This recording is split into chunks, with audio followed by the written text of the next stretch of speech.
As far as I'm concerned, if the reporters who got this information don't turn these people over and something happens, the blood will be on their hands.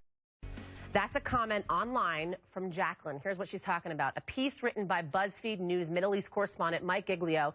He reports that ISIS fighters are being smuggled from Turkey to Greece, waiting for direction from ISIS leaders to carry out potential terror attacks. Now, Mike Giglio joins me now via Skype from Istanbul. Mike, how are you? Thank you so much for joining us. What do you think about that comment that I just read? I think that's a typical comment from a reader. I think anybody who knows about journalism or any authority figure would have a different opinion. I mean, no one in the U.S. government or the Turkish government or anyone has asked for that kind of information from me, and I doubt they will. And just to be clear, you did reach out to the U.S. government, correct? And they say they have no evidence of this happening, but they're not necessarily saying it's not happening. Right, but they were pretty clear. They have no intelligence that this is happening. Okay. That was the comment I got from the State Department. So what do you believe motivated your source to talk to you about this? You know, as I put in the article, he is an ISIS supporter, this smuggler who says that he has brought these fighters to Europe disguised as refugees. But I think he had second thoughts.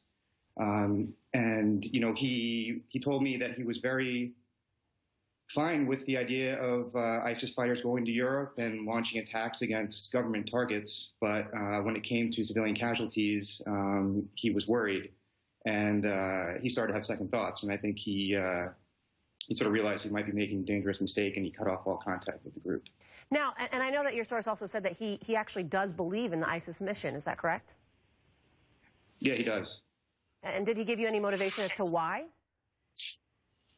You know, he's against American involvement in the Middle East and Iraq previously, and he also sees the U.S. government as being part of the problem in Syria right now. And I think he's also just frankly influenced by ISIS propaganda, and he's, you know, he sees as the piety of the fighters, and he backs the group. You know, Mike, we all know how dangerous it is for journalists over there, especially that are reporting on stories like this one. How is it that you're sort of, you know, making your way through this story, knowing the dangers that you face? You know, I think, you know, this guy, I was able to meet him in a cafe. You know, I didn't feel like there's any risk to me doing that. You know, I thought there was considerable risk to him for speaking to me. You know, if this story is true, and we've tried to say, you know, this is the account of this one smuggler and an additional smuggler. Right. But like you said, the U.S. government has no intelligence to support this. But if it is true, and, you know, ISIS were to find out that he did come out and speak to the press about this, I mean, I could tell from his you know, the way he approached me, that he sort of saw this as a warning about ISIS plans, or what he thought ISIS plans were. You know, if ISIS were to find that out, then I think he would be in danger from the group. Yeah, absolutely. All right.